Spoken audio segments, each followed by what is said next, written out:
ಋತುಮತಿ ಆದಮೇಲೆ ಗಂಡು ನೋಡಿ ಮದುವೆ ಮಾಡ್ತಿದ್ರು. ನಂಗೆ ಈಗ 51 ವರ್ಷ. ಎಷ್ಟು ವರ್ಷ? ನಾನು 12 ವರ್ಷಕ್ಕೆ ಋತುಮತಿ ಆದಾಗ 2-3 ವರ್ಷ ಆಗ ಹೇಳ್ತಾರೆ ನಮ್ಮ ಅಪ್ಪನಿಗೆ, ಮದುವೆ ಮಾಡೋಣ, ನೋಡೋಕ್ಕೆ ಚೆನ್ನಾಗಿದ್ದಾಳೆ, ವಯಸ್ಸಾದ್ಮೇಲೆ ಯಾರೂ ತೊಗೊಂಡೋಗಲ್ಲ, ಈಗ ಮದುವೆ ಮಾಡೋಣ ಅಂತ. ನಮ್ಮಪ್ಪ ಹೇಳ್ತಾರೆ, ನನ್ನ ಮಗಳನ್ನು ನಾನು ಓದಿಸ್ತೀನಿ, ನಾನು ಮದುವೆ ಮಾಡೋದಿಲ್ಲ, ಆಕೆ ಎಲ್ಲಿ ತನಕ ಓದ್ತಾಳೆ ಅಲ್ಲಿ ತನಕ ಓದಿಸ್ತೀನಿ, ಅಪ್ಪ ನನ್ನ ಓದಿ ಸಾಕಾಯ್ತು, ನಂಗೆ ಮದುವೆ ಮಾಡು ಅಂದಾಗ ನಾನು ಮಾಡ್ತೀನಿ ಅಂತ ಹೇಳ್ತಾರೆ ನಮ್ಮಪ್ಪ. ನನ್ನನ್ನು ಓದಿಸ್ತಾರೆ. ನನ್ನ ಹಾರೋ ರೆಕ್ಕೆಗೆ ಹಗ್ಗ ಕಟ್ಟೋದಿಲ್ಲ, ಹಾರಕ್ಕೆ ಬಿಡ್ತಾರೆ. ಇಡೀ ಊರಲ್ಲಿ, ಆ ಇಡೀ ಮಾರೇನಹಳ್ಳಿ ಅನ್ನೋ ಊರಲ್ಲಿ ನಾನೇ ಮೊದಲನೇ ವಿದ್ಯಾವಂತೆ, ಮೊದಲನೇ ಡಾಕ್ಟ್ರು. ನನ್ನ ಜೊತೆ ನನ್ನ ಗೆಳತಿಯರಿದ್ರಲ್ಲ, ಅವ್ರಿಗೆಲ್ಲರಿಗೂ ಮದುವೆ ಮಾಡಿಬಿಟ್ಟಿದ್ದಾರೆ. ಅವರೆಲ್ಲ ಮಕ್ಕಳು ಎತ್ಕೊಂಡು ಈಗ ಮೊಮ್ಮಕ್ಕಳು. ಅವ್ರಿಗೆ ಇಮ್ಯಾಜಿನ್ ಮಾಡಿ, 18, 16 ಆ ಟೈಮಿಗೆ 18 ವರ್ಷದ ಕೆಳಗೆ ಮದುವೆ ಮಾಡ್ಬೇಕಂತ ಏನಿಲ್ಲ. ಆವಾಗ ಮೈ ನೆರೆದಿತ್ತು 2-3 ವರ್ಷಕ್ಕೇ ಹುಡುಗನ ನೋಡಿ ಮದುವೆ ಮಾಡಿಬಿಡೋರು. ಈಗ ನನ್ನ ಜೊತೆಯಲ್ಲಿರೋರು ಮೊಮ್ಮಕ್ಕಳು ಇದ್ದಾರೆ. ಆದರೆ ನಾನು ಮಾತ್ರ ನೋಡಿ, ಗುಲ್ಬರ್ಗ ಹುಡುಗನ ಮದುವೆ ಮಾಡಿಕೊಂಡೆ, ನಿಮ್ಮ ಊರಿಗೆ ಬಂದೆ, ನಿಮ್ಮ ಊರಲ್ಲಿ 12 ವರ್ಷ HK ಇನ್ಸ್ಟಿಟ್ಯೂಷನಲ್ಲಿ ಡಾಕ್ಟ್ರಾಗಿ ಕೆಲಸ ಮಾಡಿದೆ. ಆಮೇಲೆ ಕಲಬುರ್ಗಿ ಬಿಟ್ಬಿಟ್ಟೆ.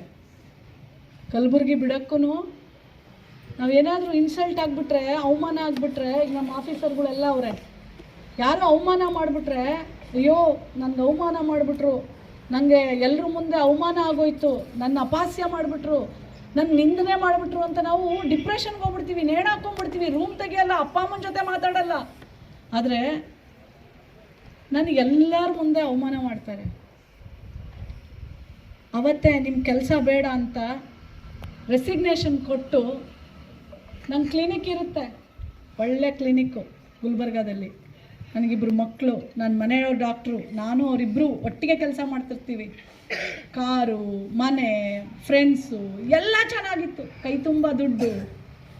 ಅವಮಾನ ಮಾಡಿದ ಮೇಲೆ ಒಂದು ದಿನ ಆ ಕಾಲೇಜಲ್ಲಿ ನಾನು ಇರೋದಿಲ್ಲ. ರೆಸಿಗ್ನೇಷನ್ ಕೊಟ್ಬಿಟ್ಟು ಎಲ್ಲಿ ಹೋಗಬೇಕು, ಕೆಲಸ ಹುಡುಕ್ತಾ ಹುಡುಕ್ತಾ ಹುಡುಕ್ತಾ ಬೆಂಗಳೂರಿಗೆ ಹೋದೆ. ಆ ಹೆಜ್ಜೆ, ಮುಂದಿಟ್ಟ ಹೆಜ್ಜೆ ಕರೆಕ್ಟಾಗಿ 10 ವರ್ಷಕ್ಕೆ ವಾಪಸ್ಸು ಕಲಬುರಗಿಗೆ ಮಹಿಳಾ ಆಯೋಗದ ಅಧ್ಯಕ್ಷೆಯಾಗಿ ಬಂದೆ. ಅಲ್ಲಿ ನಾನು ಹೋಗಿ ಸೇರ್ಕೊಂಡಿದ್ದ ಕಾಲೇಜು ಅವತ್ತಿನ ಕಾಲಕ್ಕೆ ಕಾಂಗ್ರೆಸ್ ಅಧ್ಯಕ್ಷರಾದಂಥ ಡಾಕ್ಟರ್ G. ಪರಮೇಶ್ವರ್ ಅವ್ರ ಕಾಲೇಜಿಗೆ ಸೇರ್ಕೋತೀನಿ ನಾನು. ಅದೇ ಕಾಲೇಜಲ್ಲಿ ನಾನು ಓದಿದ್ದು, ನಮ್ಮಪ್ಪ ಓದಿಸಿದ ನಂಗೆ ಅದೇ ಕಾಲೇಜಲ್ಲಿ ಡಾಕ್ಟ್ರು. ಅದೇ ಕಾಲೇಜ್ ವಾಪಸ್ಗೆ ಹೋಗ್ತೀನಿ, ಕೆಲಸ ಕೊಡ್ತಾರೆ. ಅಲ್ಲಿಂದ ರಾಜಕಾರಣ ಎಂಟ್ರಿ, ಡಾಕ್ಟ್ರು, ರಾಜಕಾರಣ, ಆಯೋಗದ ಅಧ್ಯಕ್ಷೆಯಾಗಿ ಇವತ್ತು ಇಡೀ ಪೊಲೀಸ್ ಜೊತೆ ನನ್ನ ಕಲಬುರ್ಗಿಗೆ ನಾನು ಬಂದಾಗ ನನ್ನ ಮಕ್ಕಳಿಗೆಲ್ಲ ಹೇಳ್ತೀನಿ, ನನ್ನಂಗಲ್ಲ, ನನಗಿಂತ ಹೆಚ್ಚಾಗಿ ಆಗಬೇಕು ನಮ್ಮ ಚಿತ್ತಾಪುರದ ಮಕ್ಕಳು. ಆಗ್ತೀರೇನವ? ಆಗ್ತೀರಾ? ಜನನಾಯಕ ಎಲ್ಲಿದೆಯೋ ನೀ ಆಗಬೇಕು ತಮ್ಮ, ನಾನು ನೆನಪಿಟ್ಕೋತೀನಿ, ನೀವೆಲ್ಲರೂ ಆಗಬೇಕು. ಅವನಿಗೂ ಆಗ್ಬೇಕಂತೀನಿ, ಯಾಕಂದರೆ ಅಪ್ಪ ಅಮ್ಮ ಇಲ್ಲ ಅವನಿಗೆ. ಇಲ್ಲಿ ಎಷ್ಟು ಜನಕ್ಕೆ ಇಲ್ಲಿ ಅಪ್ಪ ಅಮ್ಮ ಇಲ್ಲ, ಎಲ್ಲ ಗೌಂಡಿ ಕೆಲಸ ಮಾಡ್ಲಿಕ್ಕೆ ಬೆಂಗಳೂರಿಗೆ ಹೋಗಾರೆ, ಕೈ ಎತ್ತರಿ. ಅವನು ಆ ಮಾತು ಕೇಳಿದ ಒಬ್ಳು ತಾಯಿ, ನಿಮ್ಮಪ್ಪ ಅಮ್ಮನೂ ಹೋಗಾರೇನವ, ನೀ ಚಲೋ ಓದ್ತೀಯಲ್ಲ, ನೀವೆಲ್ಲ ಸರ್ಕಾರದ ಮಕ್ಕಳು. ಯಾರ ಮಕ್ಕಳು ನೀವು?